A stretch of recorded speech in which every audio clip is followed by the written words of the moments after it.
Well,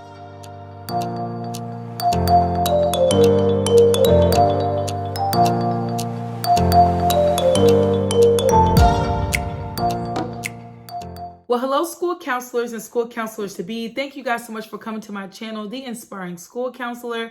And today we're going to be talking all about school counseling portfolios. I am super excited to get into this with you guys because I have packed this with a lot of great information that I do believe that is going to be beneficial for you as you put your school counseling portfolio together. So get out your pen, your paper, or take snapshots, or better yet, just keep replaying this video so that you can get all the information that you need so that you can put together a successful portfolio that you could take with you either at interviews, evaluations, presentations, or wherever that you feel like you would need that to showcase your school counseling program. So let's go ahead and get right into it. First, let me talk to you guys about what we're going to be covering today, just to give you a snapshot. We're going to be talking about the pros of a school counseling portfolio. We're also going to talk about how early you can put one together, when to use it, organization of the school counseling portfolio, examples of materials to put inside, example questions you could be asked during your interview and or your evaluation. And also I'm going to try to show you guys like my physical portfolio as well. So let's go ahead and talk about the purpose of your school counseling portfolio. For one, it is going to be a snapshot of your school counseling program, and in it is going to have a lot of diverse collected materials that is going to reflect your counseling work. You can tell somebody all day long about your school counseling program and everything that you do verbally, but it's nothing like when you can actually give them a visual of what it is that you do, and they're able to flip through the pages. They're able to see all these examples and materials and artifacts and different things that you have that's really showcasing what you're doing and how you are impacting the school as a whole. And so being able to have this is going to definitely add to your school counseling program as you show other people. So let's get into the pros of having a school counseling portfolio. For one, it's going to show your level of preparation. Whenever you are putting the level of work into your portfolio and making sure you have great materials in there so that you can showcase, it's really just going to show how thoughtful you are, especially when you're diving into conversations, and you might need to show some evidence, artifacts of different things that you do and how your school counseling program is being beneficial. You're also going to be bringing a uniqueness to your application during the interview process. Because you have to understand, there's a lot of different school counselors that is interviewing for the same exact job that you are. And so with you being able to, for one, bring in a school counseling portfolio is going to definitely set you apart because you're able to show them, you know, just the things that you have prepared for and what you have done to just help out your school, your previous school, or the students and how you're making a difference. Even if everybody does bring in their school counseling portfolio, what I do at my school is going to be different than what you do versus what the next person does. And so it automatically is going to bring a uniqueness because every school is different and what you implement and do is going to be different. You're also going to be able to demonstrate accountability, and that is very much important because, for one, whatever you put in your school counseling portfolio, you are going to want to make sure that it's right, that it's reflecting, you know, you in a good light, and it's just bringing a lot of positivity in how you're impacting your school. And so it gives you that level of accountability to even the more want to do your best because you know you're getting ready to put this in your portfolio where you could potentially be showing other people just what it is that you're doing. Okay, so it does bring you that level of accountability. It's also great for program evaluations because you can definitely have that sit down conversation with your administrator and you can talk about your duties and different roles and different things that they want you to do.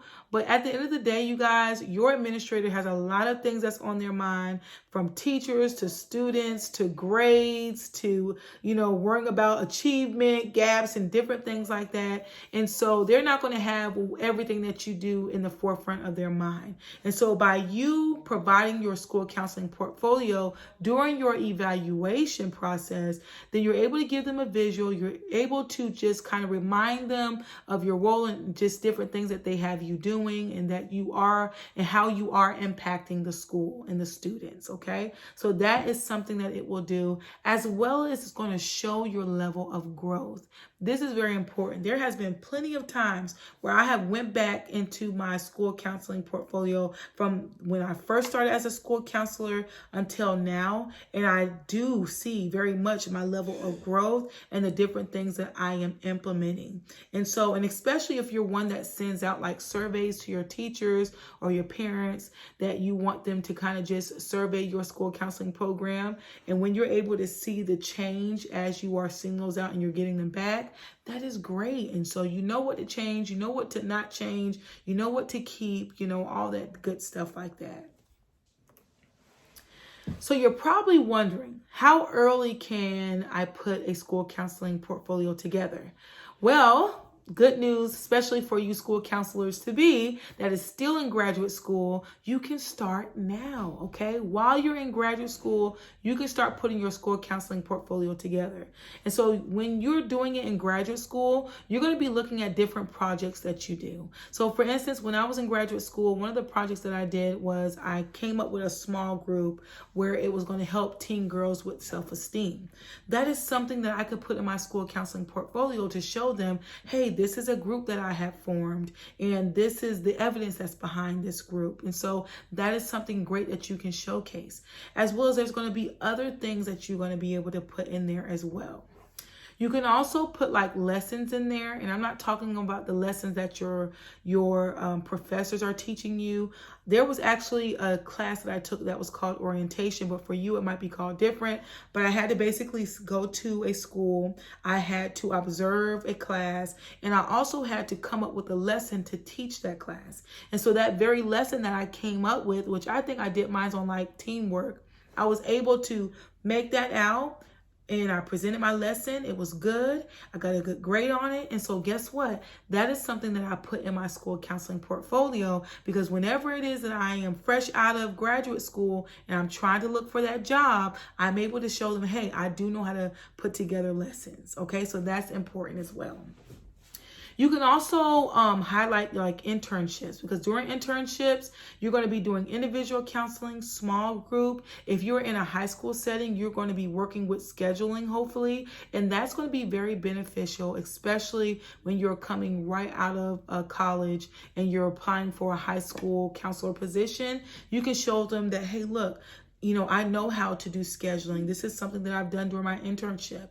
And so that's going to be a great time for you to highlight that. And there's also other things that you're going to be doing, as well as practicum. Now, during my practicum, we went to a school and we did individual counseling in small groups. And so if that's something that you have also done, then that is something you're going to also be able to include. You have counseling tools that you can talk about. So that's important. So different counseling tools that you use to help students through, whatever situations that might arise. And then if it is that you get an interim position, so an interim position is basically a position that you are working, even though you have not yet graduated and got your license as a professional school counselor, but maybe there's a school in the district that's looking for someone to kind of fill the place until the school counselor gets back. Then you can definitely put the things that you have done while you are there working as an interim into your school counseling portfolio. So that is important as well. So when would you use a school counseling portfolio? All right, you're probably wondering, when do you use one? Well, for one, during interviews. So like I have mentioned before, that is going to be the prime time for you to be able to pull that out, because once again, you can talk all day long about your school counseling program and everything that you do, but it's nothing like when you can give them an actual physical copy and they're able to see it, they're able to flip through it and really be able to study all the different things that you do at the school that you're at. All right. You can also pull it out during meetings and different type of meetings, but especially if you have like a meeting where they're looking at maybe cutting, like, budget cutting and things like that. And so your position might be something that they're considering. Well, with you having your school counseling portfolio and you're putting all this great information in there and how you are impacting the students, how you are impacting the school as a whole, then they're going to second guess your position, hopefully. And so with that, you want to make sure that you keep it so that you can show it maybe in times like that. Or it might not be at budget cut meetings. Maybe it is that you are having a meeting with, other school counselors and you're wanting to show off your school counseling program and what it is that you're doing at your school. That might be something you might want to pull it out for. Also during like evaluations, okay, that's going to be very much important. I know I've already talked about it, earlier, but being able to sit down with your administrator and showing them that is going to be a very good benefit for you.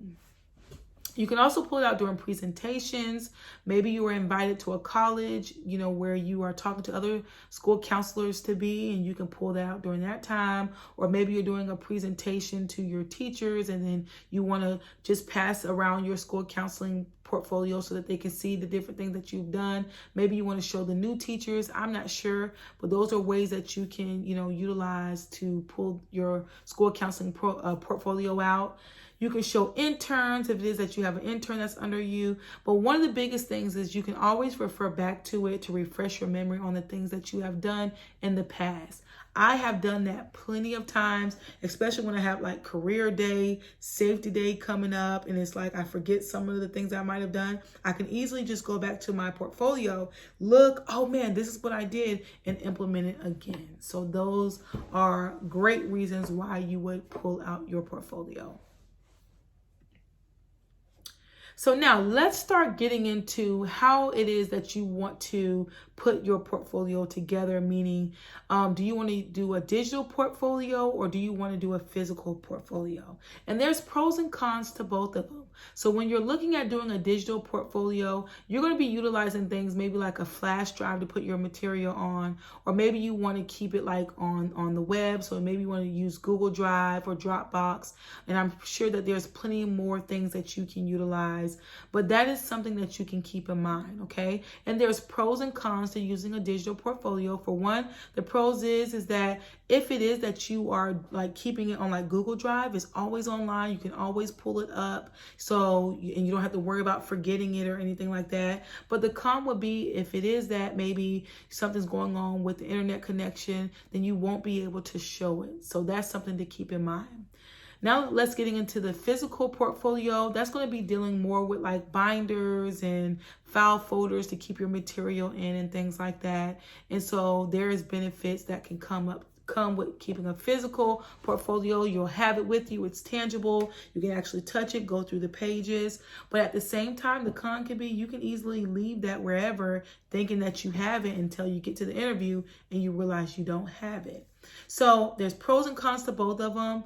I actually keep a physical portfolio. I have thought really long and hard about actually doing both a digital and a physical, but you do what is best for you. So now we're talking about organization, okay? How do you organize your portfolio? For one, I want to let you guys know it is completely up to you how you want to organize your portfolio. There is not a wrong or right way about it, okay? It's all about how you want to present your portfolio to others and what you want others to be able to see when they open it up, okay? And so with that, different things that I highly recommend for you guys to keep in mind is you at least want to have either a table of contents or have tabs, okay? And the tabs are going to have, labels of each section.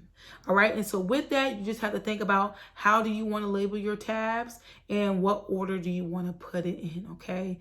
It's very important that you want to be organized, because the last thing you want, like this, picture this video I have right here, is a whole bunch of paper all over the place. And it's just like, forget it, and so it frustrates you. It might frustrate the person that's looking at it. And so with that being said, you want to be organized. So I have some examples that I want to show you guys of how you could label your tabs. So I have 4 examples. For one, you have portfolio 1 example tabs where you can probably have like a planning of services a tab, a delivery of services tab, environment, and then professionalism. And so within each one, you will put things in there pertaining to that. Now, these areas are a lot more broad, and so you're going to be having a lot more different information that's going to be fitting into these different categories. Portfolio 2 actually just highlights a little bit different. You want to talk about like the about me, so you're giving more of an introduction. You also include like your resume. Then you'll start talking about your core curriculums, and so that will be in that tab. Parent involvement, behavior, professional development, and so that is that. Then you have your portfolio 3 example tabs where you still keeping that about me, but you're also doing like an individual student planning tab, responsive services tab, guidance curriculum tab, as well as system support. And now the last portfolio 4 is going to be a lot more specific, okay? And so with that, it's just basically your tabs are straight to the point. So for instance, you might have a needs assessments tab. So the person that opens up that binder and they see needs assessment, well, that's what they're going to get once they open up that tab, okay? Lessons, they know that it's going to always be about lessons. Events and programs, school counseling overviews, professional development, behavior forums, etc. Okay. And so out of all of these that I have gave you guys an example of, this is the one that I actually currently have my portfolio set up as. It's just straight to the point tabs. You open it, what you see is what you're going to get. And so I just find this to be a whole lot easier for me. But however, you can do it however you would like to do it. Okay. So, talking about what we should put inside. First of all, this is important because you want to make sure that whatever you're putting inside your portfolio is going to be relevant, diverse, and it's going to complement your school counseling program. Those 3 things, okay? Relevant, diverse, and complement, all right?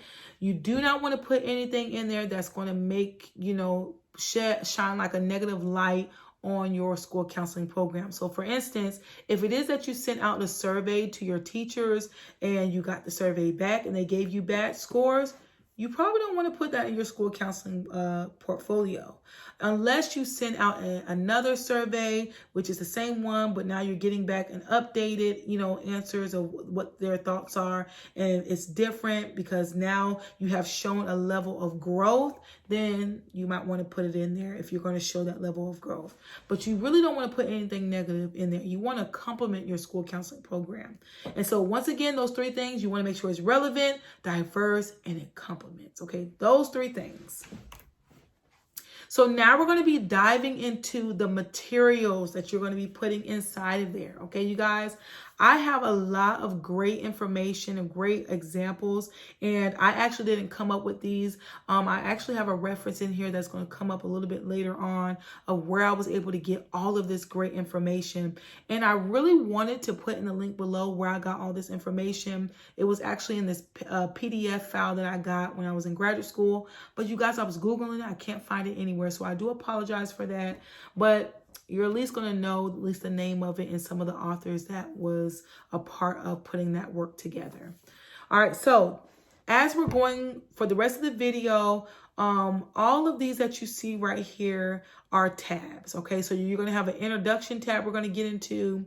Then we're going to have a planning of services tab, but within the planning of services tab, I have like sub tabs. So each group, like your scope of work, you're going to put materials in there that's going to deal with that. Analysis of work, and it's going to deal with that.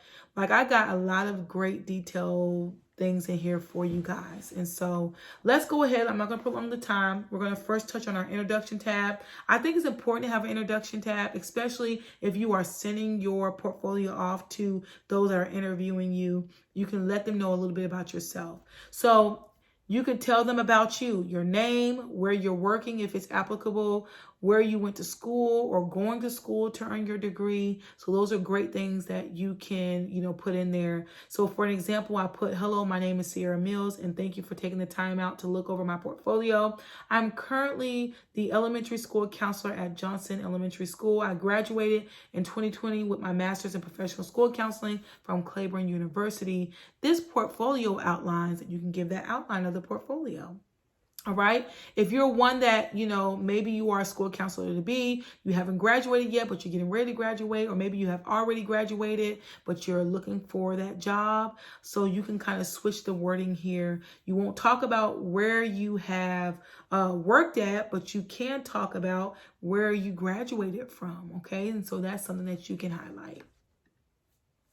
Some more things that you can implement into your introduction tab. You can have like a philosophy of education and a philosophy of counseling, and that's either or, however you want to do that. You can also add in like a mission statement, a vision of your school counseling program. You can also add your resume, some references of people, your praxis scores if you want to, courses you took in graduate school, and the list can go on in what it is that you could put in your introduction tab. Okay, so just keep that in mind as you're putting that together. So this is the reference that I was talking to you guys about. So from this point on, we're going to get into all this information that I'm going to show you guys I got from this place right here, a guide for educators, the school personnel rubric applied to school counselors. A lot of great information I'm going to be sharing with you guys. So let's get into planning of services. All right, so planning of services is basically how you plan your yearly counseling program, okay? And so the first sub tab we're going to get into is your scope of work. And that is going to be the overall overview of what your job entails. And so you might be asked questions like, how do you plan the counseling program for the year? Or what guidelines or standards do you use for your program? Or how do you know that your activities are developmentally appropriate? All right. And you guys feel free, because I'm not going to read every single question, but feel free to pause and you guys can read through those if you want to. But you might be asked questions like that, then you would take them to this specific area and of your school counselor portfolio, and you can start showing them some of the things. So these are examples of things that you will put in. So you will put like your program management agreement, or it might be called like an annual administrative conference. And so you can put that if it's applicable. You can also put in like your yearly planning calendar. That's going to show like everything that you have planned for the year, from your lessons to different events that you're going to put in. You can also put in your state standards for counseling, so you can show them that, hey, my lessons and things I'm putting together is supported by standards. You also going to put your school improvement goals or district goals, test data, needs assessments, surveys, discipline data, counselor advisory meetings. You can put all of that in this section. Analysis of work. This is a detailed overview of what your work entails, okay? So you might be asked questions like, how does your work products reflect the effectiveness of your counseling program? What counseling activities do you use and what data is it based on? Or you might even be asked, what type of data are used to create work products? So you guys can read on there if you would like, but you're going to be showing things like this: individual counseling logs and records. Now, I do want to tell you guys, you really want to be careful in making sure that if you are going to put those individual counseling logs and records in there, you want to make sure that there's no names or nothing on there, because you want to protect the confidentiality of your students, okay? So basically, you'll just put like a blank individual counseling log that you would use, okay? And so that's something that you can put in there. Small groups, school-wide programs like Red Ribbon Week, Career Day. And so basically, you will just show like all your plans that you needed to put those different events together in that section. Assemblies, classroom lessons and class meetings, academic counseling, and the list goes on. It says even at the bottom, bulletin boards or other displays. And you're probably wondering, like, how in the world am I going to put something like that in my portfolio? All you have to do is just take a picture of it, and print it off, and you can put it in there in your portfolio to show like the different bulletin boards that you can work on. So these are a lot of great examples that you can do. Now we're getting into the evaluation of services and or program. And what that is an annual evaluation of the school counseling services program multiple times throughout the year. And so you might be asked questions like, when and how did you evaluate your counseling program? Or what methods do you use to evaluate your program and activities? Or how do you use information from your evaluations to help guide future programs? Well, you can show them things like your mid-year surveys or your student, parent, and administrator and teacher feedback on things like programs and activities and small groups that you have done. You can also show like different individual counseling sessions that you have done, counseling program audit, discipline, attendance. The list can go on the things that you can show, but these are just examples. Now, the delivery of services section is basically showing how you deliver for yearly counseling program, okay? And so under the sub tab that we have for that is standards and objectives. And so that is just what is used to make sure your delivery plan is aligned, okay? And so you might be asked questions like, how do you make sure that your objectives and state standards are explicitly included in your delivery plan? Or how do you show alignment and proper sequence in a delivery plan? Then you're going to put things like your PLCs that you've been a part of, or your college and career readiness standards and activities, maybe your state school counseling and career guidance standards, ASCA standards. You're going to show counseling program brochures, and the list goes on what you can show. Now we're going to be talking about motivating students. And so this is going to be the organization of services and programs that are relevant and meaningful to students, stakeholders, in rewarding efforts, okay? So you might be asked, like, how do you reinforce and reward effort? And what do you do to ensure that your services are personally meaningful to your students? Then you're going to show things like this: interest inventories that you might have done with students, career inventories that you might have implemented, behavior incentives. I know for me, I have implemented like a school store where the students are able to earn, school bucks in order to buy from the school store for their great things that they have done around the school or during their work that was positive. So those are things that you'll highlight. Recognition programs, academic success rewards, parent education groups, a lot of great things. Now, there's two things that we're going to talk about, and it's delivery of professional services, and that's going to be how you model and demonstrate your performance and expectations. And so you might be asked questions like, how do you model for students and stakeholders your performance expectations, okay? Or what do you use to plan for logical sequencing of your services? And then the next sub-tab is service structure and pacing. And so that is the services you provide responsive and seamless. So that you might be asked questions like, what systems do you keep in place to ensure services are responsive? You're going to show them things like this, all right? Faculty trainings, grade level transitioning programs, planning calendars, student interview plan or intervention plans.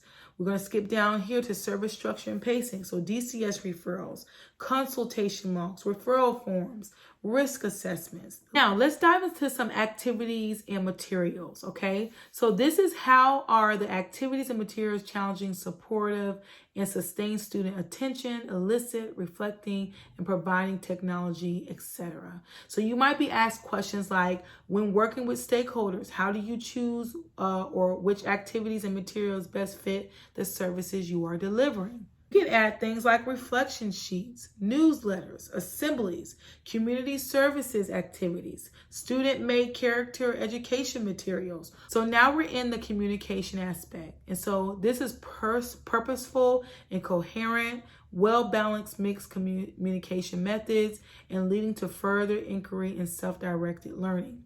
So you might be asked questions like, what are some examples of ways you use written oral or electronic communication to stakeholders? Or what are examples of ways you use communication to further inquiry of self-directed learning by students? You're going to add things like phone logs. You're going to put phone logs in there.